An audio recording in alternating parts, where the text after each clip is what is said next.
Hi again, guys. Good to be back with you. I noticed something interesting recently as I started up my secret YouTube-only project playing with OOTP with the 86 Mets in 1962.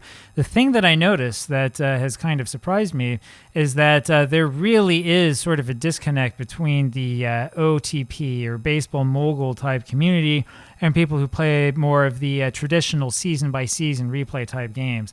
It's fascinating. I've seen this in a number of comments that people have made. And as I've looked into like the communities and the message boards and stuff over time, I've seen a lot of this as well. I wanted to talk about this a little bit and sort of put some of this stuff out in the open because it's getting to the point now where there's almost like two different types of communities. The OTP community, from what I can see, tends to be a bit younger.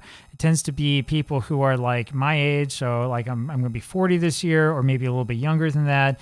Whereas the more traditional games tend to be people who are a bit older, usually in their 50s, but I think increasingly more and more in their 60s and 70s, who are playing the games that they grew up with as a kid and doing some of the projects they always wanted to do when they were younger. And now you have more time, you're thinking, great, I want to go ahead and do more of this. What I think is the case is that there's not a huge amount of space between these two communities. And that's going to sound a little bit strange when we get into this, but we can talk about this. So OOTP, if you've never played it, and I know a lot of people haven't, OOTP prides itself on being mostly a GM type simulation where you are the general manager of a team. And the classic OOTP save, so project, not so much a season, because it tends to last multiple seasons. You take control of a team. You have an owner who says what he wants you to do. You go out and try to do what the owner wants to do. You go hire a manager who will take care of the team's day-to-day, like game in, game out thing. And most of your game is playing spreadsheet ball, right? You're looking at, okay, what do the minor leagues look like? Do we have any players that are coming up that are good? Can we do something to get out some of this dead weight, some of these older players? I think instantly of like the 1980 Phillies, right? It's mostly dead weight. Let's try to get those players out. Let's get younger players in, see if we can't trick some teams into giving us good young prospects for our older players, and try that type of rebuild so that we can have a good, strong, solid core of young players that hopefully are not too expensive, right? That's the sort of game that OOTP is. In a lot of ways, it's very similar to Football Manager because most Football Manager saves that I'm used to end up using that approach and having that type of philosophy behind it, right? In more traditional games, of course, you're much more focused on an individual season. You're much more focused on playing as a manager. You're more focused on what exactly happened in real life. This is where you see a lot of we need to have the real life transactions perfectly, and a lot of people who want to use real life lineups so that they can avoid overusing certain players or starting players when they shouldn't, right? So there are a couple of points I think that fans of both games would make, right? Your OOTP or Baseball Mogul, that type of game, fans of that game will say, well, the game world needs to be open. They talk a lot more about a game world or about like a simulation world that you've created, right? And ideally, instead of just having the players that played in a certain season of Major League Baseball, you would have players from all over the world. Now, OOTP is incapable of doing this, right? You can't go into like, I don't know, 1960 and start buying players from Japan. In fact, these days in OOTP, you have to pretend that Japan doesn't even exist, but that's a completely different story for a completely different time, right? Even before, though, you couldn't do that because Japanese, Korean, Chinese or Taiwanese, I should say, players, or even like Mexican, Venezuelan players, Cuban players, and so on, were not part of the OOTP game engine. That is historical players. If you start with today's season, yeah, you can get the whole world, but if you start with an earlier season, unfortunately, your game world is limited. Because of that, there are a lot of people who like to take the game and play a completely fictional league and literally create their own world with their own types of rules.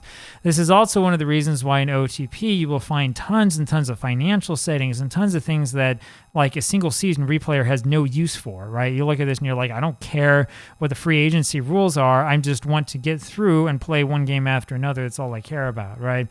So it's a completely different mindset right from the start, right? Other OTP players also tend to say that everything should be possible, right? It should be possible for a star young pitcher to have some awful arm injury, have to retire early, or it should be possible for guys to slip in the shower, boom, your season's gone, that sort of thing. The sort of thing that would drive you nuts if you're trying to do a single season replay project is you're like, no, wait a second, I don't want that to happen. I want you to have something else happen. And the final thing is, of course, the freedom to make your own decisions and to do any sort of decision, right? So you're not tied down to any sort of decision based around one player or another. You can like do whatever it is you want. You can hire whatever player you want, all this stuff, and have no need to worry about anything being real or not real or anything like that. Just go nuts, do whatever it is you like. That's the OTP mindset.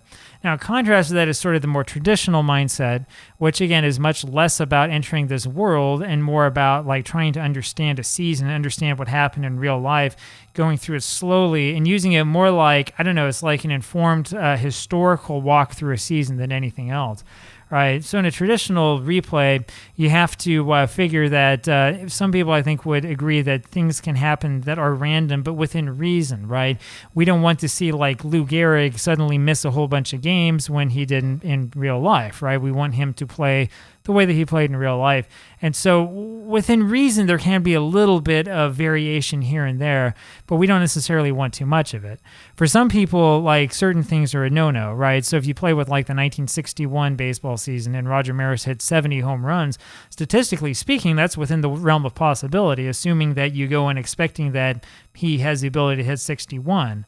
Right, but most people who play these replays would get really upset if he hits 70. 60 or 61 sounds good, but maybe he should have to push a little bit harder to get there. And if he only ends up with like 51 or 50 home runs, that's fine. We don't worry about it. We just say, well, the pressure got to him in this iteration, right? That's sort of the mindset you tend to have from traditional replay folks.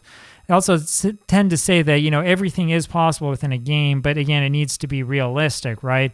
In other words, looking at my OOTP save, we don't want Keith Hernandez hitting like 475, right?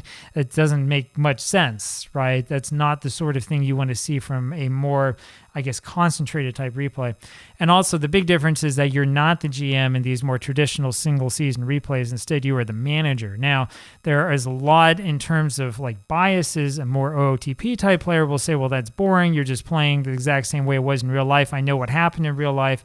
But the truth is that if you go back and you replay, baseball games are random enough that, and especially in these game engines, that anything can happen and you can get different outcomes. Or maybe you made a better decision in late innings and you were able to stop the Red Sox from losing the World Series or something like that, right? I do think that there is a lot of room here for both sides to reconcile. I think that we need a lot of understanding. In other words, I think that a lot of the people who are interested in more traditional games, a lot of guys like me who are older, need to sort of calm things down a little bit and be a little bit more open for game engines and game worlds that are a bit more open, but maybe include some of the same players that we have, or even worlds that are completely fictional, but have some sort of interesting story to tell or that are interesting to follow, right? Just as long as it doesn't go completely nuts. But in most of these OOTP saves, you're not seeing guys hitting 120 home runs a year or striking out, you know, like 500 batters a year or something crazy like that, right? On the other side, I do think that younger gamers, people who are playing OOTP and who are used to this more GM mode, probably would do well to take a little bit of time to learn about the research that has gone in and about sort of the way the baseball history actually worked. There was a YouTube video I commented on once. Some guy was playing with the 1920 Cubs. I think he's since deleted it. And he had a video talking about this team and talking about Pete Alexander and saying, I don't know who this guy is, but he looks really good. And I left a comment saying, you might want to go like actually learn who he is because he's one of the best pitchers of all time. Right, and it would really help your project out. And his reply was really sarcastic, talking about how, look, dude, it's just a game or whatever. And that's the sort of thing that I'm a little bit more worried about, right? I'm perfectly fine with people wanting to jump into their own world and do whatever it is they want to do. But some of these concepts I see that come up, like, I'm going to do a Moneyball approach to like this old season, it doesn't quite work. If you're actually doing the finances realistically and you're really studying what happened, you'll see that, yeah, the Moneyball approach really is a product of free agency, and it worked because of certain market inefficiencies that happened in the late 90s, right? You can't go back to like the 1920s and grab the Phillies and suddenly turn them into a great team just using this. You can do that with OOTP, but that's because of issues with OOTP's AI and how it builds rosters, not because you're a baseball genius, right? So you have to kind of keep that in mind. It really pays off to do a little bit of studying and do a little bit of learning. So what I envision, and I don't know if I'll be able to do this or not, but what I envision is figuring out a way to help the two sides reconcile and to help people who are older gamers who are into simulate or the old style of simulation, the old style of replay and stuff, the stuff I grew up with, to help us figure out the right way to approach newer games so that we can enjoy them. And at the same time, to help people who are younger, who are into OOTP, figure out how to approach older replays and how to understand this and how to wrap their heads around this, and especially to get caught up on some of the stuff that they're otherwise missing. Anyway, interested to know what you guys think about all this. Leave me a comment down below. I'll talk to you later. Bye.